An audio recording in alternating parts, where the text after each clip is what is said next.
Hi, Trina. It's so nice to see you. And you have such a beautiful background. Everything just blends in well. And I'm so excited to have you on. Um, I wanted to just give my listeners a bit of a description of who you are. So, Trina Martin is an author, speaker, technology consultant, and a podcaster. She uses her experiences to motivate audiences to overcome adversity, develop self determination, and discipline. Trina also inspires emerging leaders to pursue their wildest dreams with heart and grit. And she is also a member of the US military for 30 years. And that's first of all, I want to thank you for your service. I come from a family of military service, and I know what it's like, the sacrifices, the hard work, the moments where you have to miss, in order to do your duties. And so I want to first thank you for your service. Um, in addition to that, would you tell my listeners a bit more about who you are? Sure. Well, thank you, Kong, for having me. And thank you for your support of the military because that always warms my heart when people say thank you because that's what we do. We protect, everyone's freedom. So um, a little bit about me.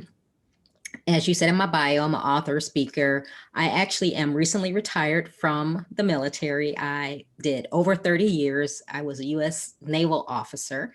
So I decided that it was time for me to hang it up and pass the torch on to someone else and enjoy my time with my children and go on to other things. But I joined the military back in 1990. I went to college and I'm the first in my family to go to college. So this was all self-financed. And after completing my first year, I realized that after taking out loans and grants, that it just wasn't enough, right? And I Mhm. was like, I need a way to continue on because my goal was to actually finish, get that goal, and get my degree. Mhm. So looking at classmates who were in ROTC and looking at them, and I was like, wow, they're in ROTC.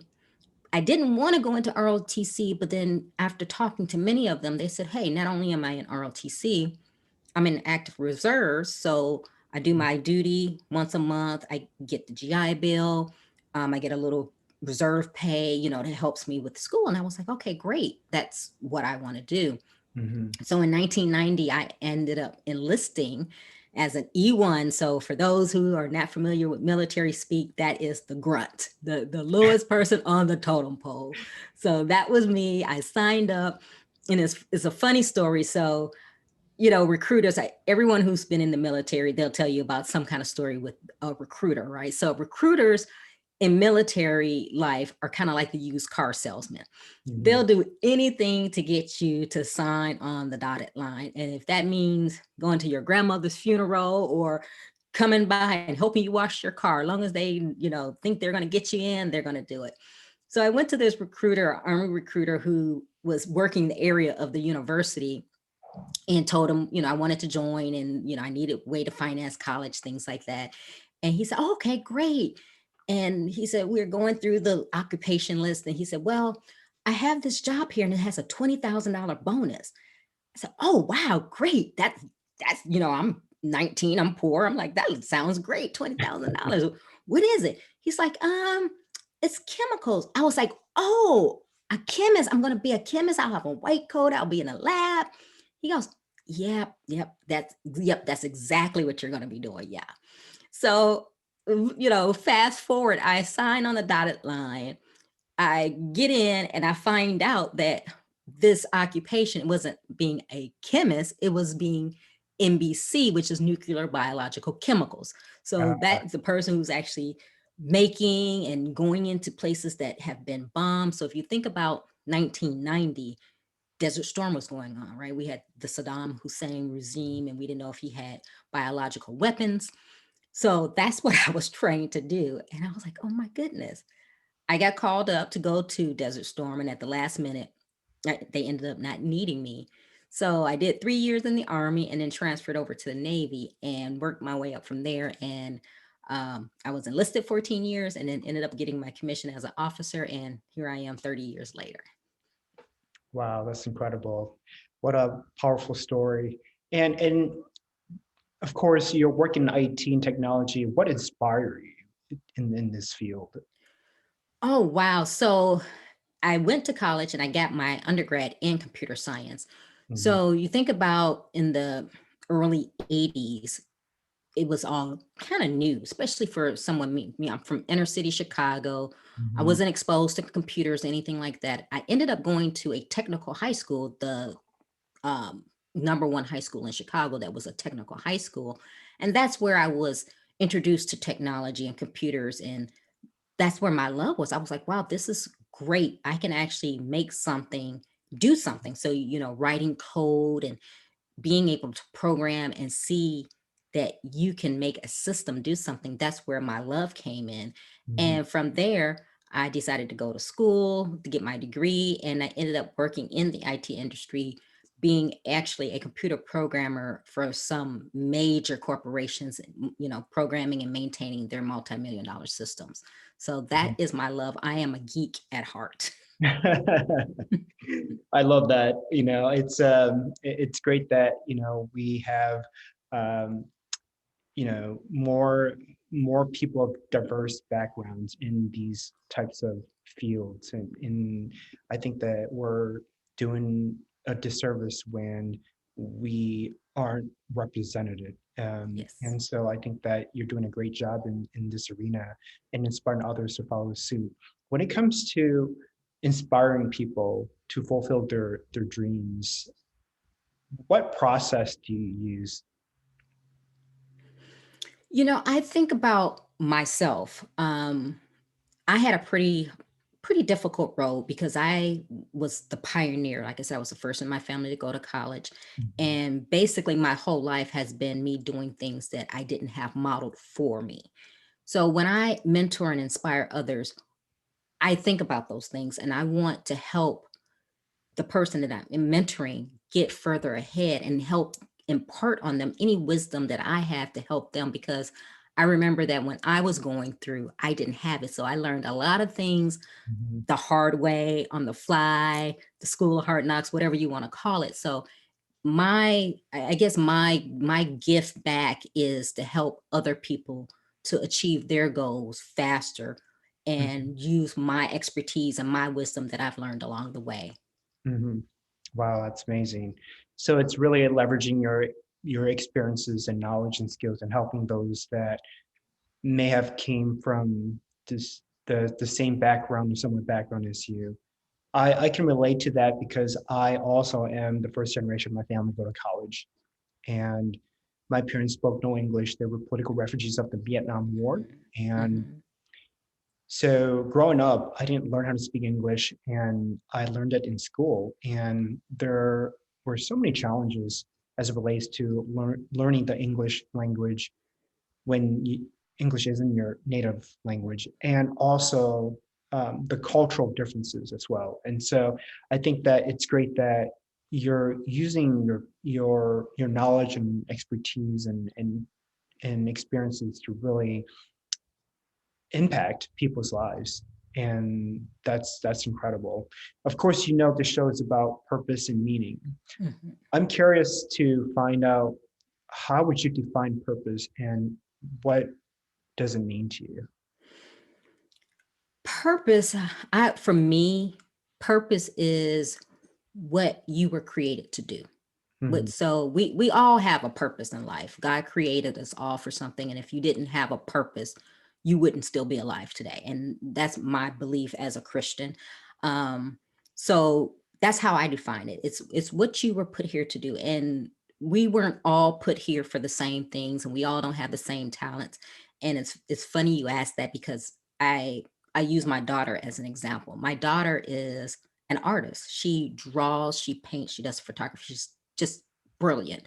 She's very creative. That's not my talent. I couldn't draw a stick figure. So, I have the technical and the analytical mind. She has the creative gift. And that's her purpose. That's she's been doing that ever since she's been able to pick up a pencil. So having a purpose and knowing what your purpose is very important. And it's very liberating when you find that. It took me a long time to realize what my purpose is. And just going back to technology, because you and I have both talked about how we love technology. And my purpose, what I'm using in this second half of my life is I'm using my expertise in my experience in technology to inspire other girls of color to go into technology. So Mm, other Black girls, other Latinas, Native American girls, because it's just not a field where you see many women of color. And a mhm, lot of women, they think, oh, I'm not smart enough. That's a man's field, mm, whatever. So since I have been there and been successful, I want to be that face to inspire and empower other females of color. mhm. Yeah, that's incredible. I wonder if it has a lot to do with mindset, the fact that individuals think I'm not good enough for this job, or I'm not qualified because X, Y, and Z. There's studies that have been done that states that in general, generally speaking, women tend to apply for jobs that they know they're qualified, whereas men apply for jobs that they know they're not qualified, but they know they can perform. Yeah.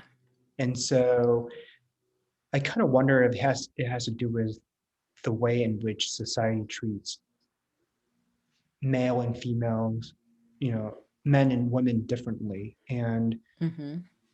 And also when it comes to people of color, I wonder if there's still these stereotypes that are being applied.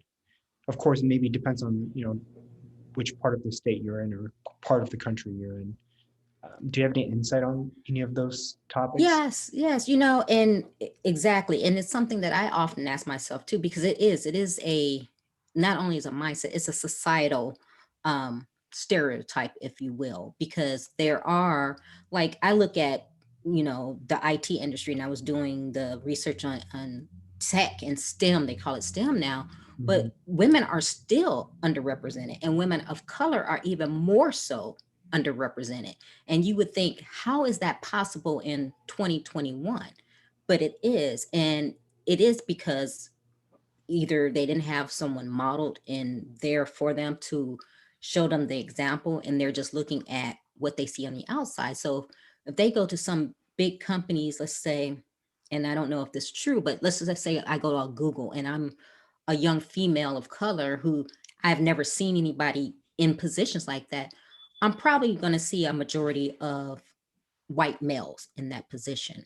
mhm, So again, there I'm going to think, well, do I fit in here? And then society, of course, like you said, women apply for jobs that they know they're qualified for. Men apply for jobs that they're not. And it's kind of like a challenge. mhm, And I think that's because of society. And us as women, most of us have grown up with parents saying, oh, you're a girl, don't do that. Or, girls can't do this. Or, act like a lady, do things like that. So we've already had a shift, a different kind of mindset. Whereas a man is like, go, go, go. You fall, dust yourself off, get up. And, right. I see it even when I was in corporate, right? So if you're a woman and you go in and you're confident, like I was told, oh, you're too direct. I'm going, okay, what's the problem with that? Mhm, But if a male came in and was like boom, boom, boom, boom, everybody was like, oh my God, he's so powerful. He commands the room. He's this, he's that. But if a woman does that, she's frowned upon. mhm, So there are those stereotypes, and they come from so far back, and we're still perpetuating them today. mhm, And that's where you find so many people who are not confident, even women today going in for raises, negotiating, doing things like that. Is so many, I speak to so many women who coach other women mhm, on just knowing their worth, being able to go in and negotiate.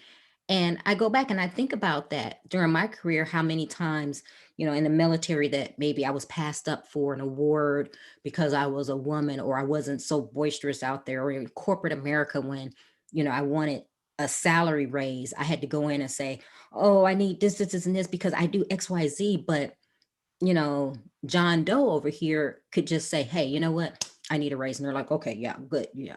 So there is a stereotype, and we really need to break away from that right now, especially in the day and age that we're in. right. Which is why I ultimately would like to run my own business. So I could be my own boss and set my own schedule Hmm. and paid, make my own money without having to deal with all of that, as you can relate as an entrepreneur.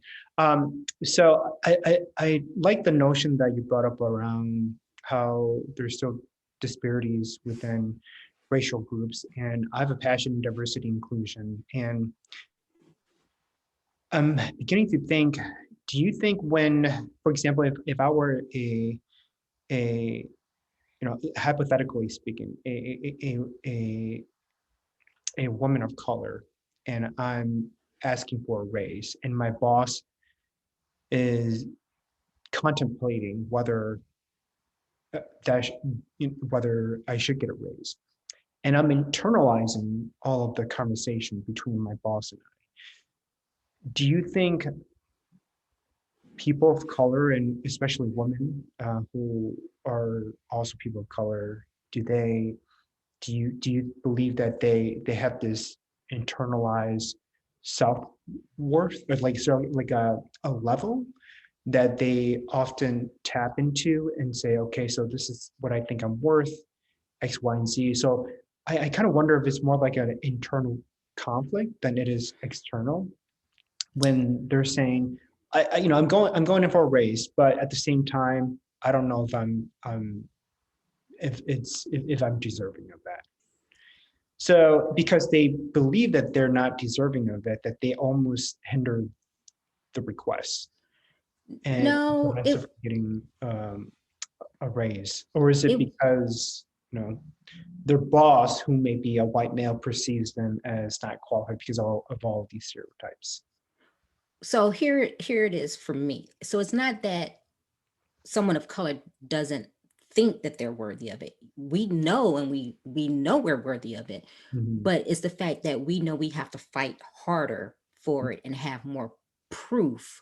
So in my personal example, and there's other people of color who could tell you the same thing. Mhm. When I was in corporate, so for example, I had a job as a senior computer analyst for a major power company. I Mhm. worked on one of their major systems. I was the one person who maintained this system day in, day out. If I had to get up at 2 o'clock in the morning, if something didn't work right, I had to get it fixed because power people, the warehouse men who had to put out transformers, it was all dependent on that, right? So and I'm going to give you two examples. So the raise thing, I remember going to my boss saying, hey, I need a raise. And it was, oh, well, I don't know. And, I laid it out. Hey, I'm the only person, I'm doing this, and this. Whereas other systems had a team of people. I was a team of one. And it Mhm. was like, oh, no. So I actually went to HR and looking at, my experience, my time and everything in the cap, I was underpaid.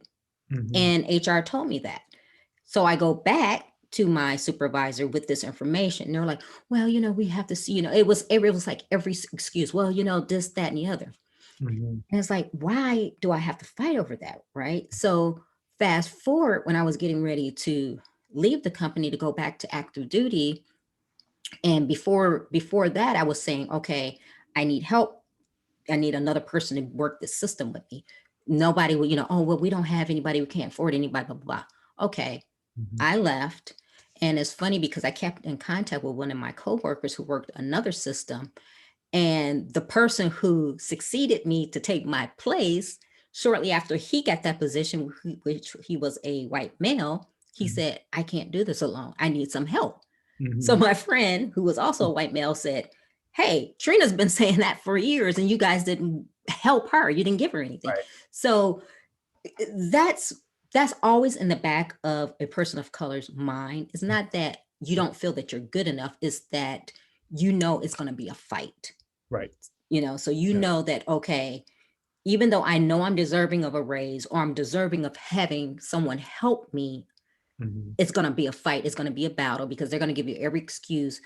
that they can't, and Mhm. then you're the person holding it up. So that's Right. that's more of what it is. Right. Yeah. So it seems like there's more. I don't know if it's called a preferential treatment over a certain group, Hmm. and I certainly have felt that throughout my career as well.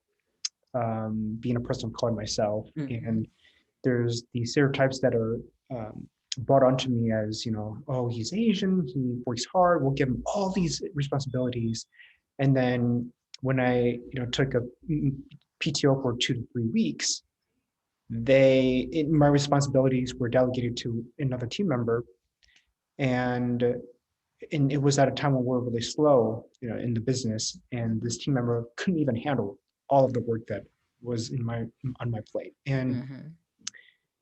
And this is at a time, when I was already deeply embedded into the business, been there for 3 to 4 years, and have complained to my boss about how overworked I am. And she just told me just to suck it up. And so that's what I did. Or another example, when I applied for a position, and the hiring manager was like, "What makes you think you're qualified for this position?" And I said, "Well, as a person of color who happens to be gay, I think that my unique experiences and identities have shaped me to be the person that I am today. And I think I can contribute value to this position because of these unique perspectives." And he said, "Well, you should tone it down a bit." And it was like, how can I turn down my identities, like a major part of who I am, as either an Asian American or a man, or Right.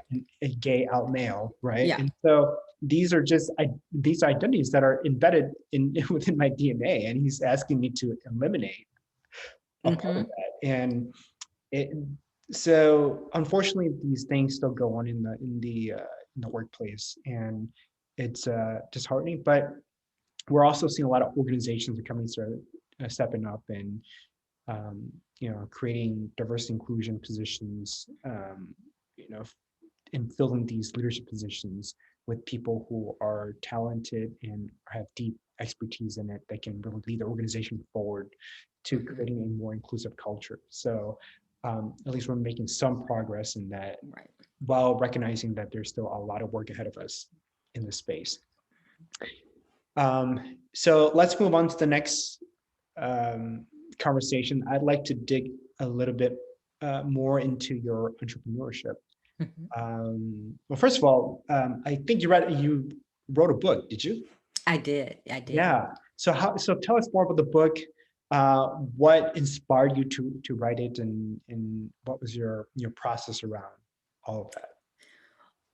So my book was published January 2020, and it's called From a Mess to Amazing: 7 Steps to Create the Life You Deserve.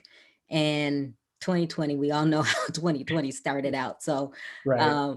the book, it hit when COVID hit. So I'm still building on that. But it's about my life. It's half memoir, half personal development, you can call it. And what it is just me sharing some of the most difficult times in my life and how I turned those around to help me succeed. So, like we were talking about mindset earlier, like mindset, personal development, forgiving yourself, forgiving your others. So different things like that. So I touch on each one of those topics, and I talk about my experiences personally to help the reader move on, because I've had some dark days, some really dark days. And I don't know if we've ever talked about my actual background, but I've come from a very verbally abusive mother, which actually played on my self-esteem and my self-worth. And it took me many, many years to heal that trauma and to get past that. Um, but it showed up differently for me. So I ended up being a type A, driven to succeed person, whereas maybe the next person, it would have made them, turn to alcohol, drugs, whatever. So it propelled me forward, but yet I still had issues because of that. So I decided to write this book because I had some dark days and I started feeling helpless and hopeless. I was like, oh my goodness, in the midst of all the success, I've made some mistakes and some poor choices in my life because of my childhood, and just in the search for love, acceptance and things like that. So I wanted to share that with other people, because I knew if I were feeling that way, there are other people out there who feel that way, who feel that I've made too many mistakes and I can't bounce back and go forward from here, or Mhm. my life is helpless and hopeless. And I wanted to let people know that that's not the case. Your past can be a mess, but your future can be amazing. So don't give up, don't give in, don't let other people try to degrade you and make you feel like you're nothing, because we're all human and we all make mistakes and we all have some things that we may not be so proud of in our past, Mhm. but that doesn't mean that our future is not going to be something better. I love that. I love that. I wish I could just capture that and put it in bold. That your past can be a mess, but your future can be beautiful. Yes. And that's wow. That's powerful. I wish a lot of people could realize that they are the heroes of their life, and Hmm. it's up to them to make the change in order to be the champion and advocate of their life, the leader of their life. I think that many people live in this notion of, well, I dealt with this major negativity or life event in the past, and that's really shaped me. And the more you talk about it, the more you give power to it, and Right. that defines who you are. Hmm. And so I'm interested in getting your perspective on how can we live fully into the future. Um, Living boldly is, from all of my self work that I've done and the place where I am today, Mhm. I feel that my living boldly is knowing who I am, being true to me, Mhm. and standing in that, being authentic. And I know authentic is such an overused word now, Mhm. but being true to yourself. Like you were saying, you told, the person, I'm a gay male. And he was like, oh, tone it down. That's like somebody telling me, well, tone down, you're a black female. How can I do that? I can't do that. But just knowing who you are, being so confident, and I'm not saying arrogant or confident, like, oh, well, I know this, I know that, but being confident in who you are, Mhm. being at peace, Mhm. at peace with who you are and knowing your worth. I think that helps you go boldly.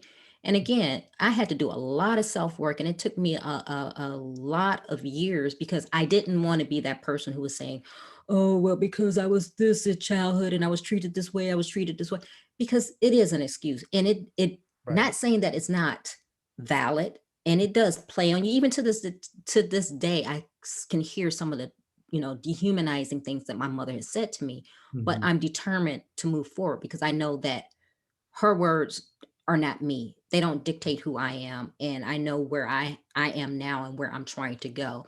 So just being true to yourself, loving yourself, and standing in your truth, whatever that is. Mhm. That is so powerful. Thank you for sharing that insight. I think that you are correct that in order to be more authentic, we have to really know what our values are, Mhm. knowing who we are as a whole human being, and being in the present moment, and then deciding that we are going to chart our path and move boldly toward a direction that we want to lead our lives. Mhm. And so I think that that's so important. I wish that that message could be shared widely, because in the age of social media and Instagram, people want to be a celebrity. They want to be a public figure, and it's all about the fame. And Mhm. you look at their lives, really, do they really lead a Right. life of meaning and purpose and fulfillment? Or are they Mhm. just chasing something that isn't exactly aligned to their values, but can get them some Mhm. short-term gratification? And so um, that's one of the reasons why I decided to launch this podcast, is to create content that's meaningful and valuable, that can make an impact in people's lives, so that they can be purpose-driven individuals leading fulfilled lives. And so if we could tap into our own purpose and really drive it, I think that we can achieve happiness. And at the end of the day, it is about what makes us happy, right? Hmm. And so I'd hate to have people leave this earth without having tapped into their fullest potential Right. and achieving their own purpose.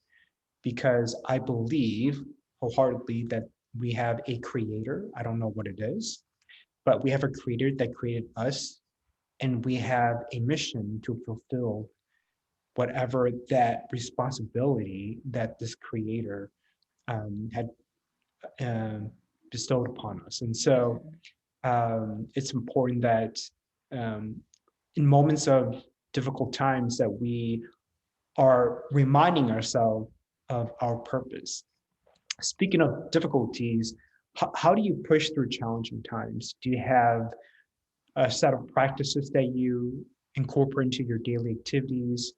Do you meditate? Do you have relationships like, family members or friends that you go to speak to uh, for comfort? Like, what's some of your tools and resources that you could share with us? Well, usually what I do is first of all, I pray, that's my biggest thing. And, I'm always praying for grace and for strength.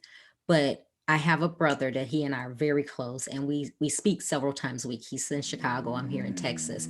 So usually if there's something going on in my life, I usually share it with him because he's my best friend. So we'll talk it out. And I do have a good uh girlfriend that I went to college with, and she's another sounding board, and she's usually my reality check, right? So we all need that friend, right? That Right. brings us down to earth and either tells us we're crazy or we're on the right track. So she is that person for me. So usually I'll go to her and I'll say, well, I'm thinking this. Do you think this is right? And either she'll say, no, you're totally off base, or she'll say, yeah, I think so. We all need that mirror, in our lives. So that's usually what I do.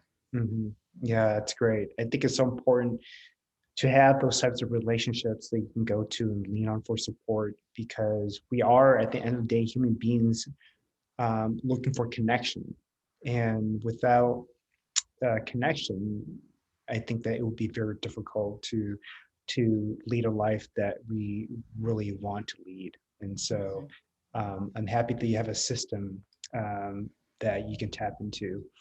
Um, so my next question here is around inspiration.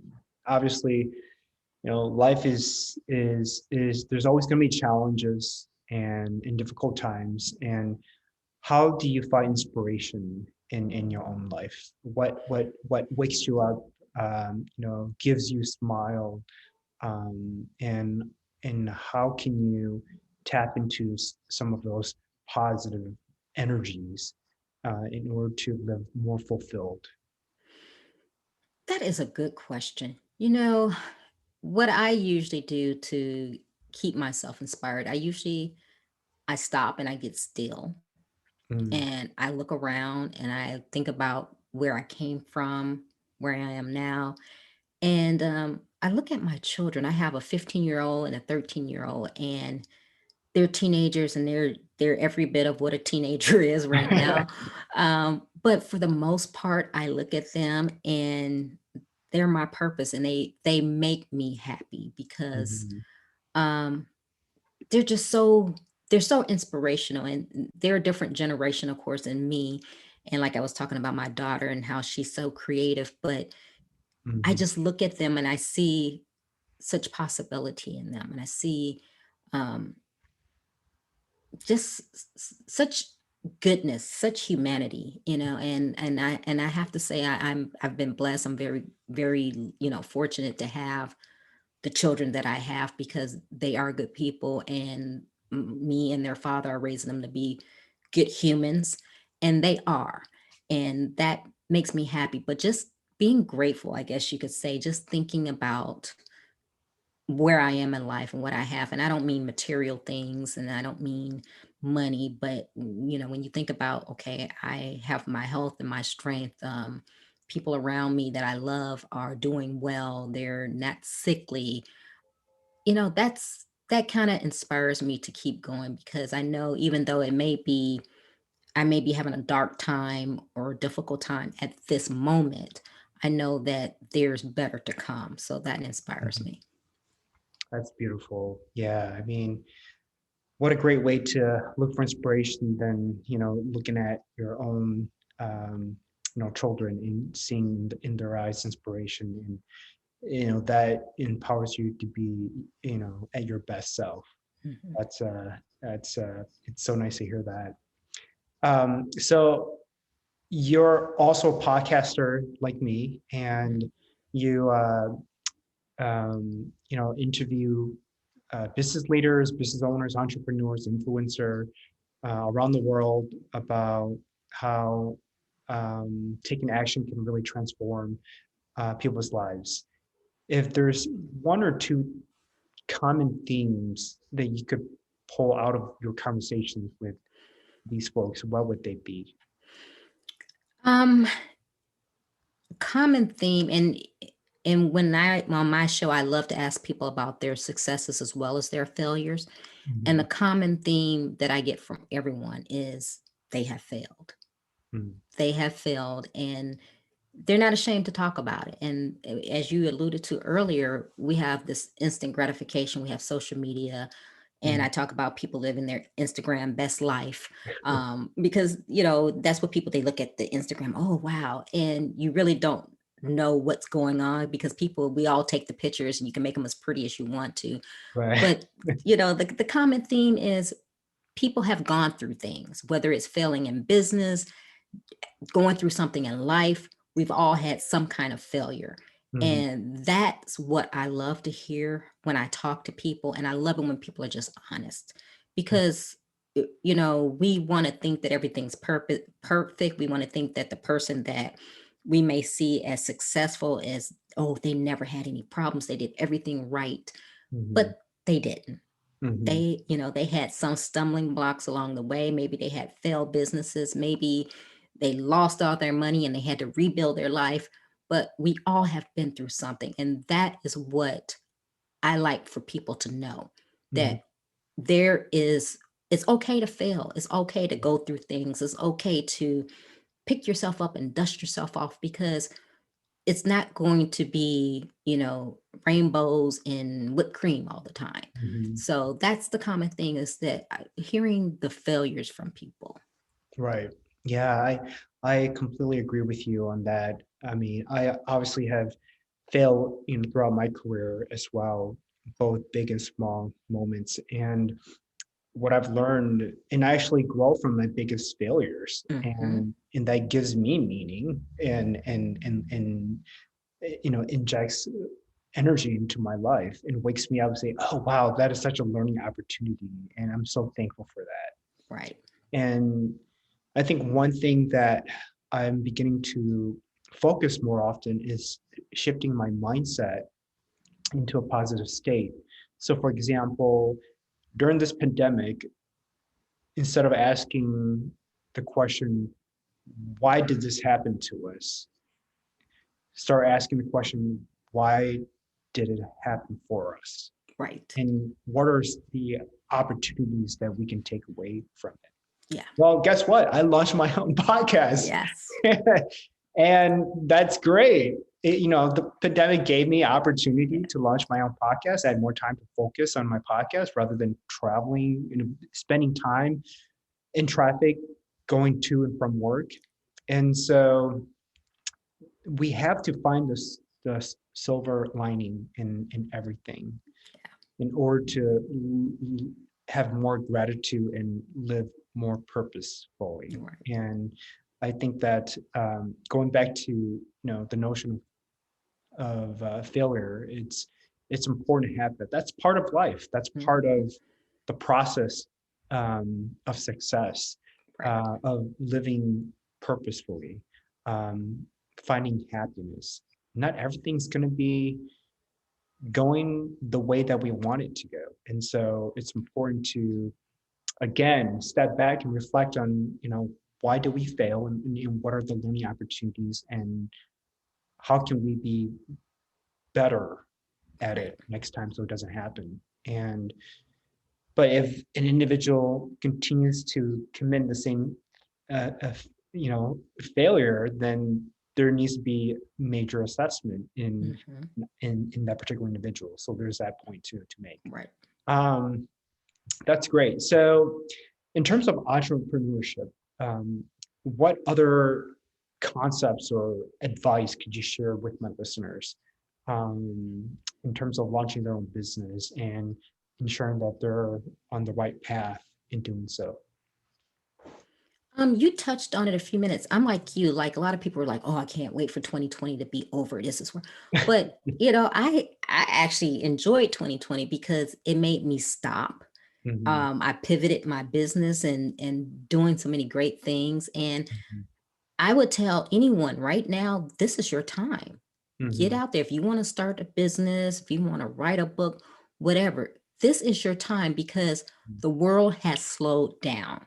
Right. And this is your opportunity to take advantage of it. So stop going, oh my God, I got to wear a mask or I'm stuck inside. Don't look at it like that. Look at it as, okay, now I can do some things that I wouldn't have normally had time for. I Mhm, wouldn't have normally had time to write the business plan or devote as much time as I like in building my business the way I want. mhm, That's what you need to be looking at because we're in this for a reason. mhm, So you might as well take advantage of it and do the things, that you didn't have an opportunity to do before. So mhm. if you want to be an entrepreneur and something has just been pounding on your heart, this is the perfect time. Right. Yeah, totally. I agree. This is the perfect time because the world has slowed down Mhm. and it gives us a chance to reflect on ourselves, our values, where we want to go, what is the next stage in our career, how are we going to form those relationships in order to empower ourselves to live fully in the present moment and really achieve happiness. And Mhm. so, those moments of complaining about wearing a mask and how, my favorite bar isn't opening could be those energy could be spent on something more fulfilling that can uplift our lives as better human beings and to benefit our professional career. And Right. so I'm so happy that you mentioned about that notion of stepping back and reflecting and investing in other things that's going to find us to help us find more joy. Mhm. um, what advice would you give my listeners as it relates to purpose and meaning? I would say sit still, look inward, and really think about Mhm, who you are, and what you feel you were put here to do because you have some kind of gift, you have some kind of talent, or mhm, you have some kind of desire. mm, And only you were giving that. And it's not for anyone else to say you're right or wrong or you get approval from anyone. So get still and really know who you are and think about those things. And I think once you kind of narrow that down, you can get on the path to getting to your purpose. right. I love that. Thank you for sharing that. And so, of course, you're out there in social media. Where can people find you and your work should they want to connect with you? My website is trinalmartin.com. If Mm, you want to DM me, my platform is LinkedIn. So if you want to DM me for a quick response, that's a way to do it. But listen to Trina Talk is my podcast and pick up my book From a Mess to Amazing. awesome. Well, hey, folks. So this has been a wonderful chat with Trina. You know where to find her and her amazing work. Very happy that you all got the chance to spend some time with the both of us to talk about purpose and meaning and among other things. And so I hope that you'll apply these concepts that you've learned to achieve your purpose. Thank you, Trina. I appreciate your time. Thank you.